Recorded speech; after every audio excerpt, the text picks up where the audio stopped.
Questa è mezzanotte a Longyearbyen. Questo è mezzogiorno a Longyearbyen. Esatto, in entrambi i casi è totalmente buio, o meglio, è notte polare.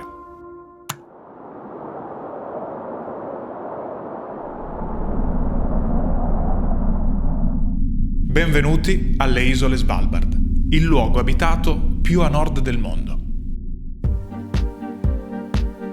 È proprio la sua collocazione così incredibilmente a nord a causare un rapporto particolare con il Sole. Qui, durante l'inverno, si verificano 3 lunghi mesi di buio totale. Nessuna traccia del Sole fino a metà febbraio. Come si vive nel buio totale?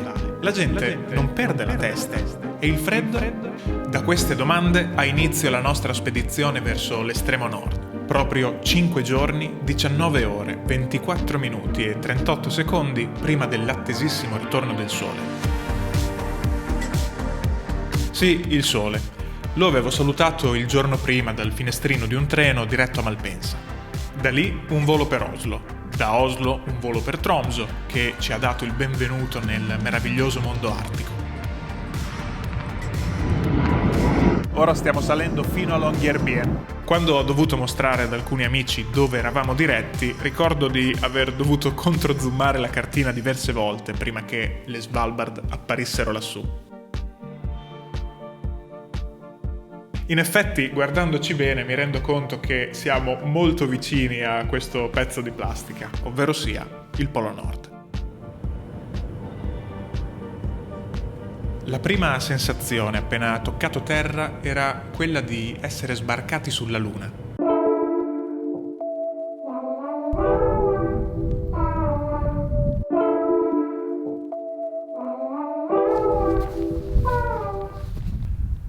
Questo è il primo pomeriggio qui alle Svalbard. L'atmosfera era resa surreale dall'assenza di vento. Nei giorni successivi, quella calma sarebbe stata un lontano ricordo. Così lasciamo al volo il bagaglio in albergo e facciamo le prime domande alla reception. I'm the hotel manager here. My name is Celine. How long have you been living here? I've just been here for 6 months. So this was my first dark season up here. Fantastic. We can tell you made it through because you look absolutely healthy and fine. So For us, it's more like getting stuff up here, you know, and everything is so much more expensive when it have to arrive by plane or by boat. So it takes a couple of weeks to get it up here again. Ok. Ok, qui siamo in una delle vie principali di Longyearbyen. È il nostro primo impatto con la vita reale quassù. I bambini tornano da scuola, giocano al parco, chi fa una corsetta e le persone passeggiano avvolti da una strana normalità ai miei occhi mediterranei. Nonostante siamo a febbraio, per tutto il paese ci sono ancora molti di questi addobbi natalizi. Ci hanno spiegato che piace alle persone lasciare gli addobbi anche ben oltre Natale, finché la luce non torna a splendere da queste parti. Qui vivono circa 2500 persone, una popolazione piuttosto giovane composta da oltre 40 diverse nazionalità. Cosa abbia portato quassù queste persone è ancora tutto da scoprire.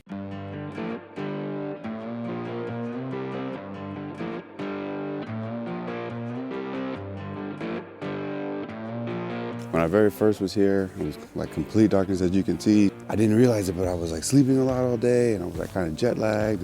But it was like going for like a month. I was like, what's going on?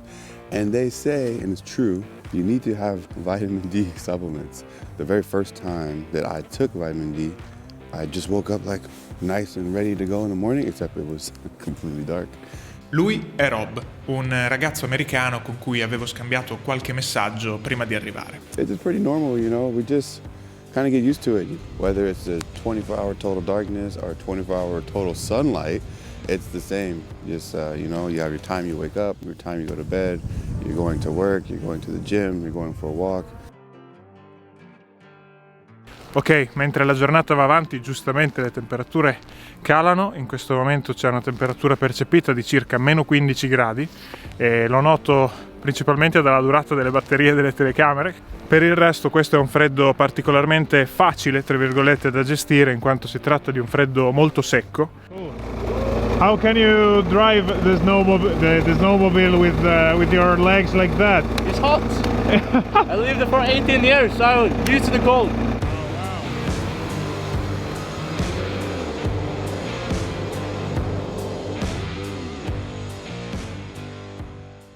This is the 8th winter that I spent here. Especially the first time when you come here, it's so insane that you don't even see the surroundings. The first time I came like before Christmas, Okay. so it was already pitch black. Yeah. So the first time that I could see the mountains on the other side of the fjord was in February. Febbraio, esatto. Per questo abbiamo scelto proprio questo mese per il nostro viaggio. I pochi giorni prima dell'arrivo del sole si crea uno strano fenomeno che attira i fotografi artici di tutto il mondo. Quassù la chiamano blue light.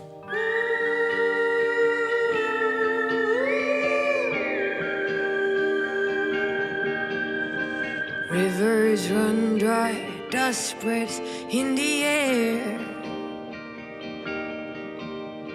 2 dark days, do you have a tear to spare? Per brevi finestre di tempo tutto si colora di blu. Make a promise, the world awaits. It's heavy just breathing through this debate. E mi è impossibile immaginare che sapore possa avere questo colore per chi ha appena vissuto 3 lunghi mesi di oscurità. When they love you too much, now it's fame, fake, or even hate. Don't be scared when the weight paralyzes your state at the gate. It's a lot to take in, it's designed to know it, don't wait. La luce ci permette finalmente di vedere anche cosa abbiamo intorno. Your state at the gate.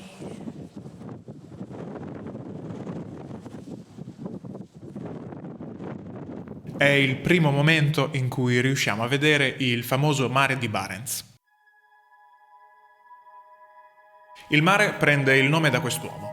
È l'esploratore olandese Willem Barents che per primo mise piede alle Svalbard nel 1596. Poi per 3 secoli quasi nessuno è più voluto tornare.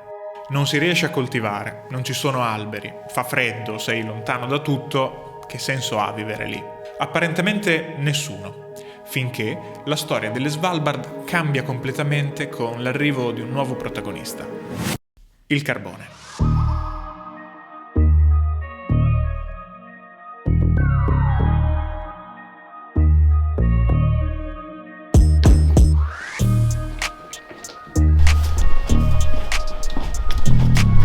Stiamo esplorando un'antica miniera dismessa nel 96.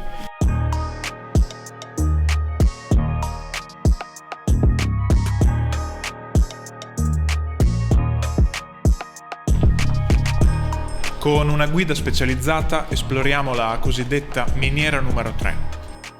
È molto suggestivo perché è stata abbandonata 27 anni fa, ma la maggior parte delle cose è rimasta lì.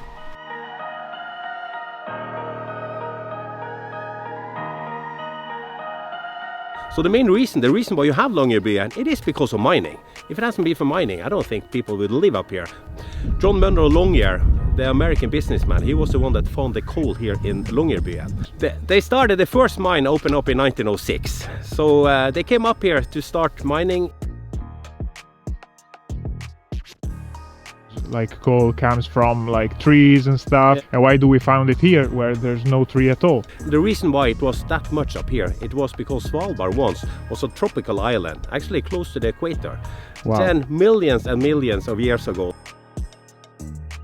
There's no power lines coming up from Norway, so we get the electricity from the coal. Electricity and heat for the people up here. I hope they soon find a green change. Wind power, water power, something else. Se il carbone ha creato la prima comunità stabile a Longyearbyen, oggi sono molti i motivi per cui trasferirsi quassù. Uno di questi è l'università. Ne parleremo meglio con una studentessa italiana più tardi, con l'arrivo del buio. E prima di continuare ringraziamo A-Rap per averci accompagnato in questo viaggio. Si tratta della borraccia che dà sapore all'acqua solo attraverso l'odore. Vi spiego meglio. Basta riempirla d'acqua, inserire il pod, che potete scegliere tra un sacco di gusti diversi, questo è quello al cocco, infine alzare il pod e bere senza inclinare la borraccia. C'è un meccanismo scientifico interessante dietro, cioè l'aria profumata del pod, inalata dalla bocca ed espulsa dal naso, darà la sensazione di sapore anche se in realtà si sta bevendo acqua pura.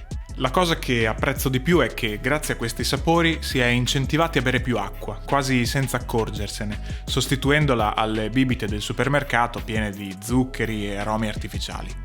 Durante questo viaggio è stata particolarmente utile la nuova borraccia termica da 850 ml, che ci ha permesso di rimanere fuori per tutto il giorno con temperature sotto zero senza che l'acqua si congelasse. Per saperne di più trovate il link qui sotto in descrizione e con il codice THEPILLOW otterrete il 10% di sconto. And then walking around we often see those big tubes outside the ground. Yeah, these are the pipes. Because Svalbard has permafrost, you can't put anything underground. So when you think about plumbing, pipes, drainage, all of this stuff, it has to be above ground. Rob diventa rapidamente la nostra guida personale. And in terms of working, the taxation, is it different? Oh, yeah, well, when you work here, it's 16% tax flat. And when you work on the mainland, some people can pay up to 50% taxes. I mean, you can really come here and save up good money. Svalbard has a way of making you love it so much that you stay, because there are people, they said they were going to come for a season, and here it is 5 years later, they're still here. Poi ci siamo diretti verso l'università. I'm an architecture technology student. How many students are studying in this university, more or less? You know the number? 180, I think. Okay, a bit below 200. Yeah, it's not more than 200. È ovviamente l'università più a nord del mondo ed è molto attraente per gli studenti che vogliono applicare i propri studi al mondo artico. Non è così scontato trovare persone italiane qua su, cosa fai qua? Allora, io qui studio Arctic Technology e vengo da Ancona dove studio ingegneria edile e architettura. Ok, segnaliamo a casa che ogni tanto noterete che facciamo fatica a tenere gli occhi aperti perché sta tirando neve e vento in orizzontale a tratti. Un mio amico mi ha parlato di questo posto e mi ha detto guarda ci sono dei corsi che potrebbero essere interessanti per te e sono venuta su per 5 settimane e poi da lì diciamo sono rimasta innamorata delle Svalbard e ho deciso di ritornare.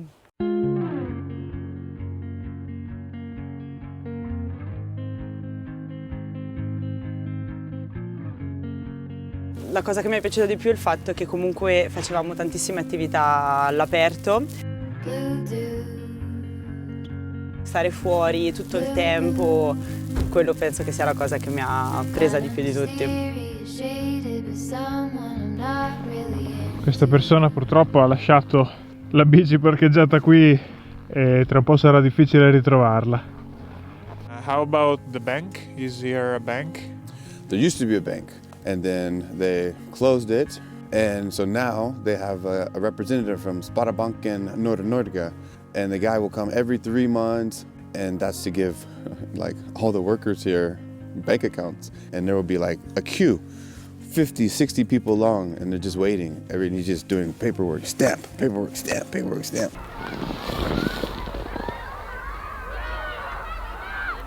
Ok, ora di fronte a noi c'è una delle scuole del paese. Nonostante il contesto congelato che abbiamo intorno, si sentono queste grida di ragazzi che giocano e ricorda un po' i cortili estivi delle nostre scuole, mentre sentire questo calore, questo divertimento qui è strano. A casa quando hai detto ok ciao mamma mi trasferisco alle Svalbard, come hanno reagito amici e familiari? Allora tutti pensano che io sia pazza. dicono ma tu sei pazza a star lì, come fai? Non si fa nulla, non c'è niente da fare, è sempre notte o è sempre giorno, cosa fai? Ci sono 2000 persone, in più vorrebbero avermi più vicino a casa, anche perché comunque ci vogliono 2 giorni a tornare. How about like cash machine ATMs without the bank? There must be still something, right? If you want to cash. No. No. You can't cash out money here. No. There's no ATM. Find an ATM. I dare you to find an ATM. E com'è andata la tua prima notte polare? Pensavo molto peggio, le persone ti dicono ma non vai in depressione, non ti prende male, ma in realtà no. Il fatto che sia sempre notte, anzi forse è positivo, perché comunque non dici devo tornare a casa perché fa buio.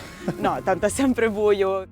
Polar night was fine. It's actually kind of freeing because like you have no sun to tell you when to do things. Actually, I didn't find it very difficult, and I kind of like it. Everything slows down. It's hard to take one when your iPhone's full. Who's gonna save you? Spesso si trovano queste cabinette di legno pensate per mantenere qui le cassette della posta di tutte le persone che abitano intorno, nelle quali è fantastico fermarsi per respirare. Fin lì ero molto soddisfatto della linea che la nostra ricerca stava prendendo. E quando Rob nota questo nostro forte interesse, decide di portarci al caldo e condividere con noi il suo prezioso passato. Well, I'm from Herndon, Virginia. A big part of how I got here, I was a Bering Sea fisherman. And that's how I earned the money to move to Europe. But before Bering Sea fisherman, I did 5 years in prison. I was in maximum security prison. I was selling drugs, was on drugs, and when I got out from that, then I was like, I really did turn my life around. And I was 29 years old, and I was like, what am I gonna do with my life? So like I said, I got a job on the fishing boat, and that's what really, like that moment in Dutch Harbor, Alaska is what changed my life for sure. L'esperienza in mare apre a Rob nuove prospettive ed è una caratteristica speciale delle Svalbard ad attirare qui la sua attenzione.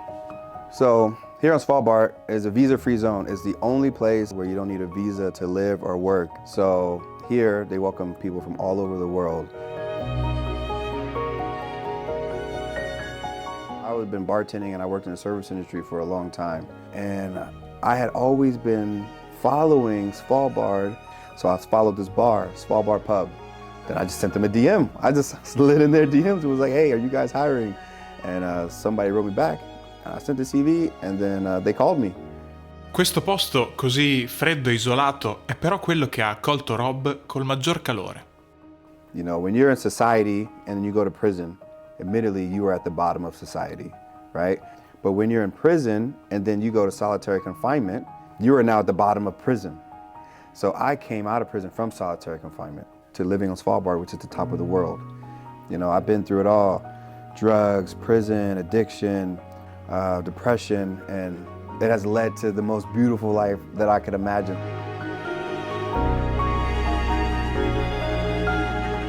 The best thing about Svalbard is the people. Like, we are Svalbard.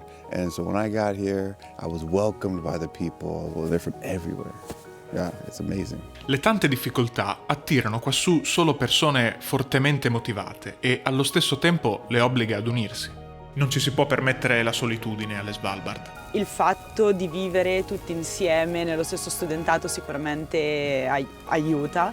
But like people will mix between that a lot because like there'll be a party. I mean, there's always a party on like Friday or Saturday or both. We have a lot of festivals up here. People up here are really social, so we socialize a lot. When I see to the south here, we can see parts of blue lights, and I'm like, there is daylight, look at the daylight is coming back again. You would be surprised at like the local community and how many events and things they have going, and they do this specifically to help beat this loneliness. And Svalbard, nobody is lonely because we're all up here together.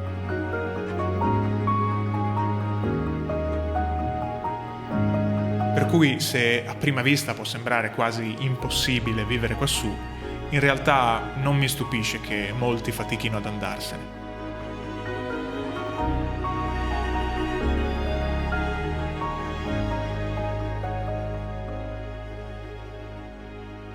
E questa era solo una parte del nostro racconto sulle Svalbard, nel senso che è un posto talmente diverso da ciò a cui siamo abituati che ogni piccola cosa è interessante e meriterebbe di essere raccontata, come ad esempio il rapporto dell'uomo con gli orsi polari, o la maestosa natura fuori città, o l'incontro con incredibili personaggi del posto. Insomma, questo era il primo di una serie di episodi che arriveranno nelle prossime settimane. Per ora, grazie davvero per aver viaggiato con noi ci rivediamo al prossimo video.